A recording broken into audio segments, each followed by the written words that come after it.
I think I know the answer to this question already, but how many of you marched to a different drummer? How many? Erma hit the nail on the head again with her column about her son who marches to a different drummer. And wise Erma thought this through with these fine words about Andy Bombeck. Who am I to say that the drummer he marches to will not take him to the stars? And it did. Andy will read the story that his mother wrote about him, and I hoped he would be willing to read the story, and thankfully he is. And his life reflects this story, written in 1979. And as we know, our mother's love and understanding of us is not imprisoned by time or space or life or death. We all know that. A little bit about this different drummer, Andy Bombeck. He retired from teaching elementary school after 30 years, which is amazing. 4 years ago, he and his beautiful wife, Sherry, adopted their 5-year-old son, Michael, from Guatemala. Andy is editing a book about travel, and this may come as a surprise to his family, he says. But he says everybody should be really, really happy he's not writing a tell-all about his family. Andy had a kidney transplant in 2003, and it was donated by his wife, Sherry, and he volunteers for the Kidney Foundation to promote organ donation.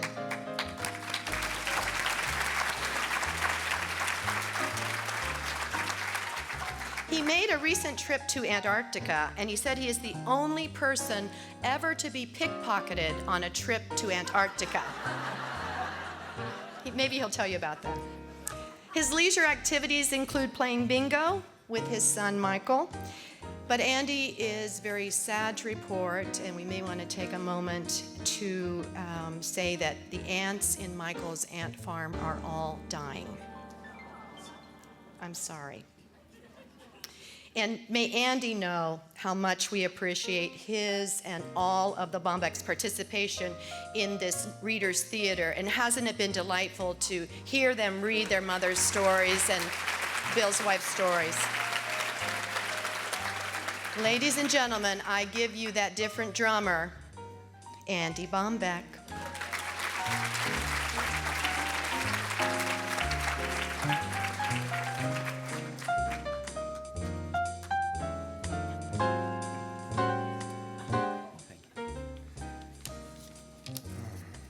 Hi, I'd like to welcome everyone attending the Erma Bombeck Writers Conference. My name is Andy Bombeck, and I'm sorry I can't be with you tonight.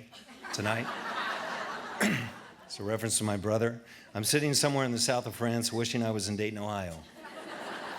Everything my brother said this morning during his video was an absolute lie, by the way. All right, when Patricia Brown, who now wants to be adopted by my family. Yes, I do. Just remind me of that. Asked me to pick out and read my favorite column, that was easy. I said to myself, I'll just pick out the column that was written about me. The hard part about that is reading a column about me that's mostly good stuff, like how great I am. So that makes it like I'm reading my own obituary at my funeral. Regardless of what my friends and family say, I'm really not that much of an egomaniac. My mom wrote this. Oh, my family's over there. Nobody's laughing at my family. All right.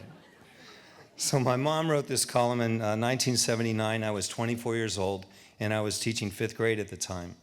I never got the paper. I still don't get the newspaper. And my mom never warned any one of us when or if we were going to be used in a column. So I show up one day at school, and one of the kids in my class starts teasing me about pouring Orange Crush into my radiator. And I'm like, what? What are you talking about? And these kids are like, did you pour Orange Crush into your radiator? Or why are you pouring Orange Crush into your radiator? And that's the first time I found out about the column. Yeah. So this is the column, Marching to a Different Drummer. In 1955, I gave birth to a child who marched to a different drummer. I predicted then, if he didn't shape up, he'd goose-step his way right into the unemployment line or the boys' industrial school. As a child, he wandered away from home to see parades, got his arm caught in a construction pipe, and figured out if he coughed on his brother's cupcake, he got an extra dessert. He sold our canceled checks door to door,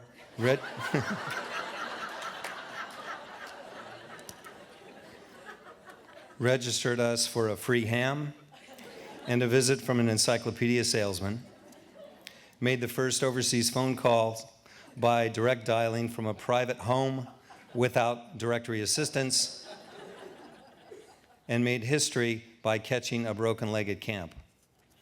In 1966, I wrote that parents are awed by genius, adjust to the average child, and are compassionate toward the slow learner. Yeah, I know what you're thinking. You don't need to say. But, wow, this hush. So, wow. But the child who stands apart and is none of these things only puzzles, confuses, and tries their patience. They fear for the future of this rare and unpredictable child who is not only out of step with the world, but if there's a puddle or a pile in front of him, will step in it. What has happened to this child-turned man whose destiny filled me with apprehension?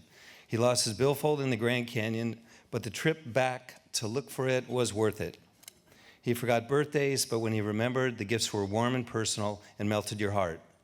He set a record for having a tape deck installed and stolen within 3 hours, but held no malice. Held no malice. He left his space maintainer in a sandwich he was reheating in the microwave oven, but paid for a new one with the money from his paper route. He borrowed the car, and when the radiator boiled over, poured orange crush in it, but he was contrite. His mail consists of brochures from causes and needs all over the world. His desk is scattered with unpaid traffic tickets, and his billfold holds 3 duplicate driver's licenses. He runs his car on empty, writes 35 checks a week, and has never bought a bottle of shampoo.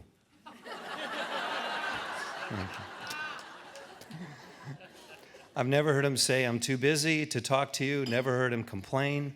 The world is rotten, never known him to be intolerant. He dreams impractical dreams. He tries the patience of Job. I didn't say Job. I say Job. But with his childlike trust and his zest for living, who am I to say that the drummer he marches to will not take him to the stars?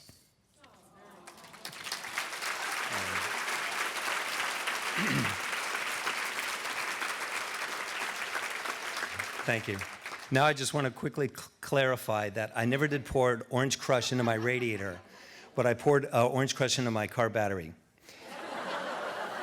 Okay, and I'll tell you this quick story. I was driving my VW convertible from Phoenix to LA, and I got tired, and I pulled over in the middle of nowheres, and I left my 8-track of probably a Kenny Loggins tape running. And when I woke up, my battery was dead.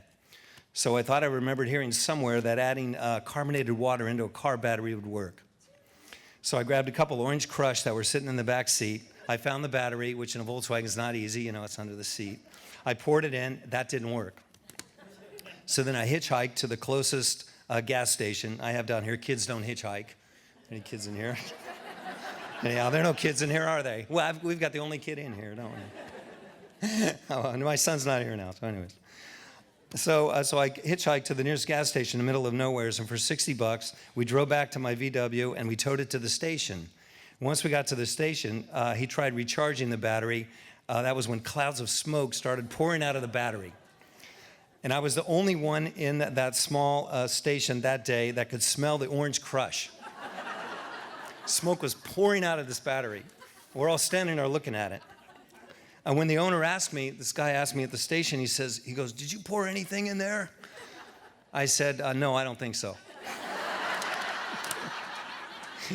That's the truth. Okay. So after he got it started, he told me, he goes, "Head straight to Sears. Go right to Sears. Don't stop in LA." So I had to get gas. Anytime I took my foot off the gas, the car stalled. And then I knew that it wouldn't start again. So I remember grabbing the suitcase in the back seat, setting it on the accelerator at the gas station. So I ended up getting a battery at Sears, and everything was fine. Now I'd just like to thank everyone for listening to my story, for letting me share my favorite column. Also, if my mom were alive today, she'd be very proud of knowing how many aspiring writers are here this weekend who like to let their voices be heard, just like hers was. Thank you.